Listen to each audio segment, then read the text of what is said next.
रहे भाई दिन भर भरोस गिरत दुनिया को तो कब कब हमने के माता बहन बेटी कुल कोयल से के गात बड़ी ये पढ़नी मारे रे। तो चलिए एगो ऐसा वीडियो बना के डालनी कि हमार वीडियो जिंदगी बदल देहलस। वो वीडियो के नाम रहे कि पेट में पानी पहुंचे रहे।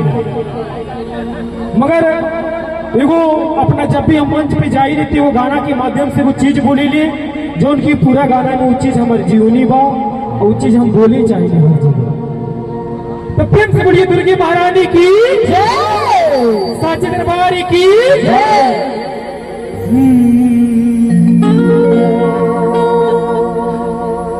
कि सारी दुनिया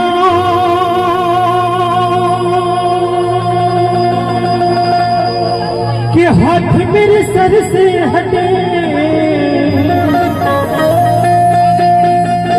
कि सारी दुनिया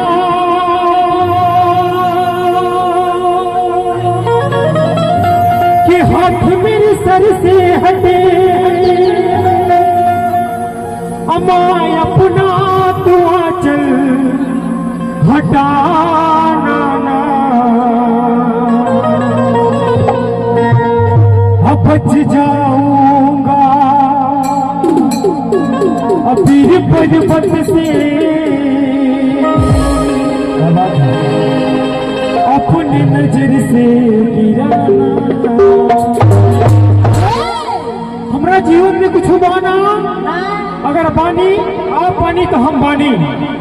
आज अगर श्री राम भैया ना रहती तो शायद हम अपना घरे आके प्रोग्राम ना देती। आप लोग ना रहती तो हमारा जीवन में कुछ रहला ना। नहीं तो ही दुकानी में सुनीलवा कुरकुरा टाफी बेची साझे कल 3 बजे हम ठेला लगाओ तो नहीं अंडा चाउमीन के कुछ हमारे मित्र लोग हुआ लोग देखते हुए लोग और देख लो वालों कि शायद अपना जीवन में हम का नहीं कैले।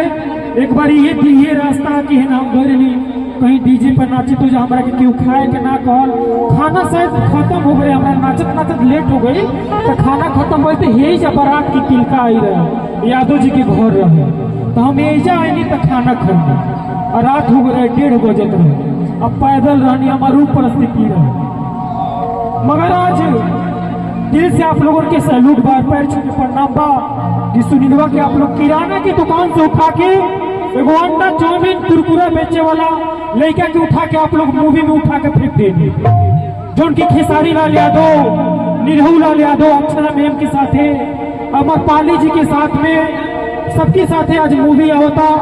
आज हमारी कहानी के ऊपर मूवी होता जो उनकी मूवी के नाम बा श्रद्धा सुमन और उनमें हम खुद एगो हम किन्नर के काम के लिए बनी और किन्नर के बाद हम खुद अपन रूप देखे ले बनी कि उस चीज में हम का बानी। जैसे यही में कोनो भैया हमरा के कमेंट कर देला कि मोह घोकारी कर मगर वो भैया के गोड़ छू के गोड़ लागत नहीं कि अपन कीमती टाइम निकाल के हमरा के गाड़ियों तो दे दल कम से कम मौगो तक।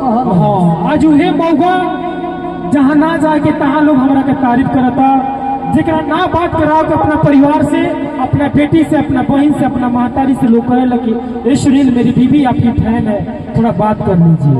तो सब आप सबका देन है जो सुनील को एक किराना की दुकान से उठा करके लोगों को दिल तक भेजा। आप सबको दिल से प्रणाम। और जिंदगी भर अगर हम ना रहे तो हमारा बेटा बेटी आप सबका कभी कर्ज भुला नहीं सकता है।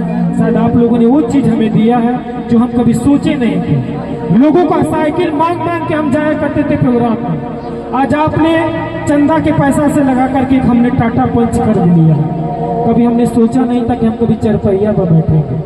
वो भी मुझे दिन याद है कि किसी के हम कुर्सी पे बैठ गए थे तो कोई इंसान बोला था कि इस पे बैठने के लायक तुम नहीं हो। मगर आज आपके देन से सुनील के घर में 20,000 का एक कुर्सी किना गया है जो कि उस कुर्सी पे मेरा गमछा रखा जाता है जिस गमछा ओढ़ के हम वीडियो बनाते हैं। तो सब आप सबका देन है। ऐसे ही प्यार आशीर्वाद आप लोग बनाइए रखिएगा कि गोपालगंज जिला के लिए हमें कुछ करना है जो लोग गर्व से नाम लेके सुनील मेरे क्षेत्र का है सुनील मेरे गांव का है। हमने जीवन में कुछ ही किसी के साथ हमने भूला भरा नहीं कहा ना आज तक अपने जीवन में लड़ाई लड़ा। जिसको जो मर्जी कहा दिया जिसको जो मर्जी समझ लिया बस हम चलते गए और आज यहाँ आपके सामने हमें कुछ कहने का सुनाने का मौका मिल रहा है।